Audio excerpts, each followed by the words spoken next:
forget. The Japanese Americans who were told in concentration camps, they get told never forget. Well, guess what? We ain't gonna forget either. So this is an idea that we feel will help y'all.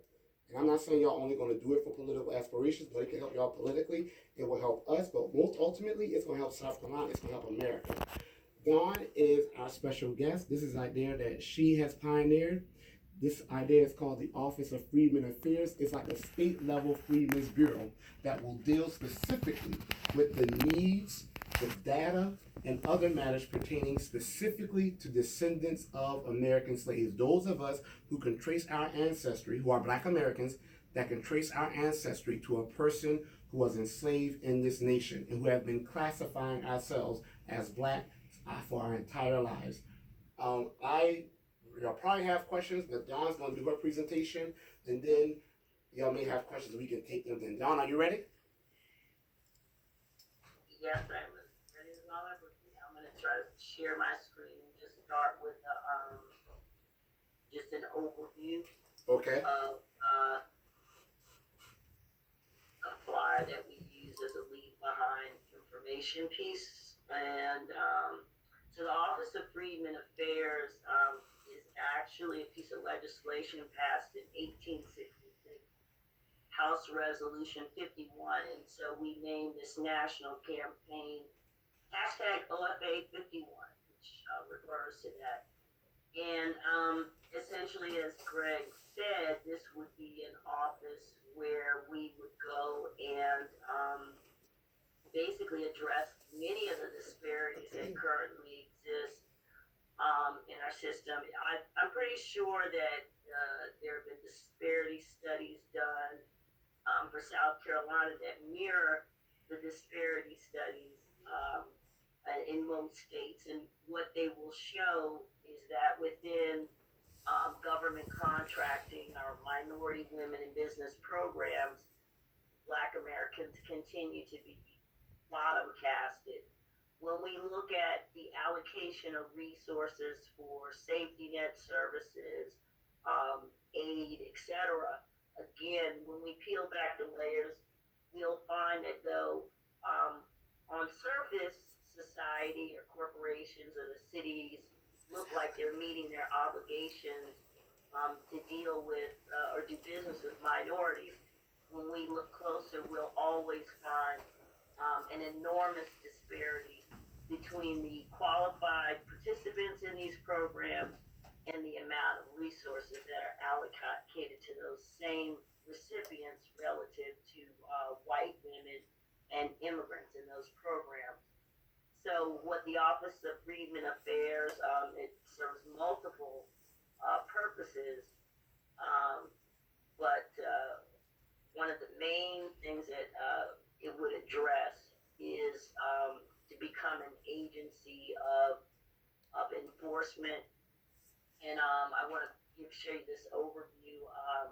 In general, what we feel that we need at this point in time is really a body of legislation that enforces the protections that are already on the books, but also ones that need to be put on the books.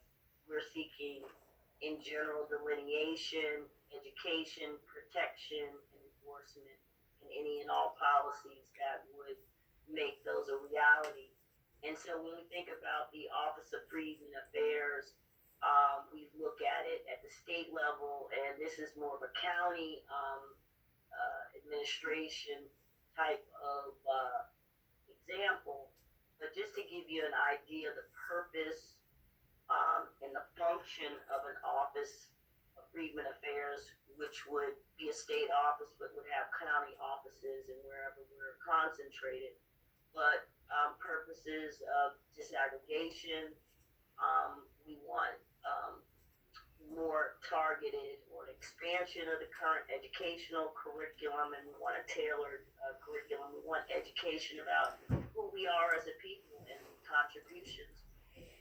We want delineation because, as I was referring to minority women in business programs, the delineation is not fine enough or specific enough to reveal just how much we are not getting out of those programs. The Office of Freedmen Affairs would also be focused on enforcement, protections, and accountability. Um, in terms of its main goals and missions, the Office of Freedmen Affairs seeks to achieve economic parity, and it seeks to redistribute land management. I believe that abandoned lands and HUD should come under the Office of Freedmen Affairs, Health and Human Services. Under economic parity, obviously we're talking about procurement, contracts, and essentially getting our fair share of the dollars that we are, both paying as taxpayers, but we are qualified business people who are not getting our fair share of contracts. And so if we think about the lineage wealth gap, um, it's very easy to draw a direct line to the millions of dollars that we're being shortchanged year after year. So when we talk about closing that disparity and we talk about restitution, we're not even really talking about raising taxes. We're talking about most states say that they spend 10 cents on the dollar on minority programs, so they commit to doing 10%. Well, if we were to look at South Carolina's, we would probably find that less than 0.5% of the state municipal contracts are going to qualified black-owned vendors. To give you a comparison, in North Carolina, the MWE program was $687 million, and black vendors got 0.5%. So instead of $3.8 million going into the black community, we should have had over 68 million. So imagine decade after decade missing out on those monies because there's no enforcement. There's no basis for us to say,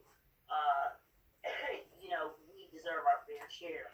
When we look at the reasons behind these disparities, they'll often point to the lack of size, the lack of financing for the project, the fact that they can't get bonded or insured and use those as reasons. There's also the reason, well, no one showed up to apply for these jobs, et cetera, et cetera. Well, when we have the Office of Freedmen Affairs in place, there's no circumventing. 15 to 20 cents on every dollar should be funneled through the Office of Freedmen Affairs. Any big contractor that gets a contract, they're going to put in 20% of that contract, and it's going to run through the Office of Freedmen Affairs, and it's either going to be met with the actual labor that is available from the registered black-owned businesses who are now registered through the Office of Freedmen Affairs. So they're either going to get their labor there, or they're just going to put the money there, and the Office of Freedmen Affairs will then funnel that into training. So what we're trying and hoping to create or recreate, obviously, is the Freedmen's Bureau, the field offices that existed. There were over 300 of them across the South. We want it to be a one-stop shop where people come, get counted. We know that we're undercounted. I was in St. Helena, and there was a 20% undercount that reported in the paper. 20% undercount of the black population in St. Helena, and 1,000 people in Weaver County on the Section 8 housing list, and migrant camps on St. Helena. So we're just not being counted correctly. We're not being allocated the resources correctly. And so the Office of Freedmen Affairs, I think, is a very nice segue into the reparations discussion, because let's put this organization, this entity in place. Let's staff it. Let's have people come, get counted. Let's get an accurate count. Let's find out who is actually a descendant of American slaves, and then let's provide targeted services. HUD has money that is earmarked for Black Americans using our statistics, but that money isn't coming to us. Well, now they don't get to sit on that money anymore. Now you have to put your cut through this office. And this office also means increasing employment, federal employment for Black Americans. We want this to be staffed by Black Americans, serving Black Americans, and we want to set up basically, a new government entity with government oversight, but with an outside watchdog group. But yeah, I think that's pretty much a good overview. In terms of staffing, initially, I'm envisioning, obviously, somewhere around $1 million budget for the first year, but we're talking about an executive director, and we're talking about a staff in each of the areas of harm, and we're talking about bringing all of the monies disparate and spread across all of the other departments. We're talking about folding everything in, and we're talking about reconstruction 2.0. All right. Do y'all have any questions for us? By the way, you have people here who are representatives in the area. Like, I'm education. And I'm telling y'all things you already know. Black Americans, we are as educated as we've ever been in this country formally. We've always been a very educated, intelligent, resourceful people. However, as educated as we are, I became an award-winning teacher. I was looking at your awards here. There's a lot of them. I have awards for my teaching. I was a district teacher of the year. I was a school teacher of the year. EVOS, South Carolina, and EVOS got into it and they don't do it no more, but whatever. I was EVOS ranked five times in a row, which is the highest ranking you can get as a teacher. Because I believe that education was the way out of poverty. The data doesn't support that for Black Americans. A poor, white, high school dropout has more wealth than a Black, full-time, college-educated professional. So we can make fun of Bubba and Karen in their little bare-strewn yards with a shack, but they have more wealth than a college-educated Black professional living in a 2-story house.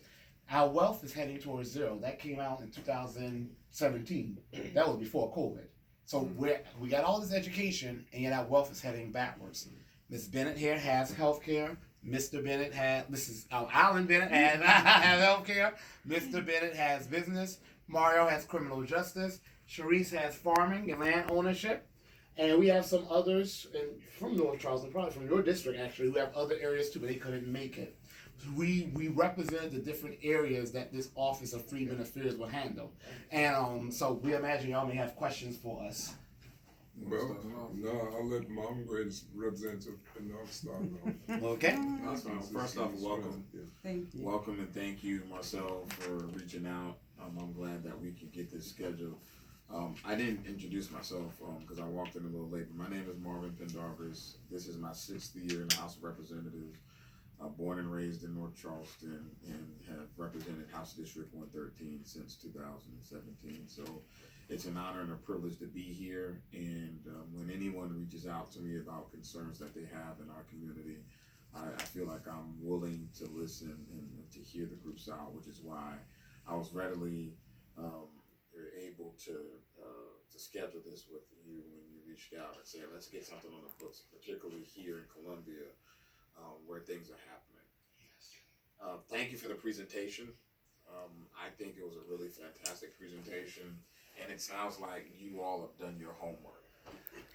I've followed the reparations conversation for some time. Like you all, I'm a student of history, and I recognize that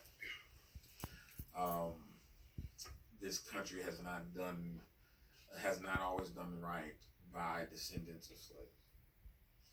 And you're seeing the vestiges of that manifest itself in what you see today, in the economic inequalities that exist, which is why so much of what I fight for is economic equality, economic empowerment for African American people, because I recognize that so much of our financial condition and situation here is due to no fault of our own, but a system that's been put in place in years and years of neglect that lead us to where we're at now. That all being said, I do have some questions with all the research that's been done, is this something that's being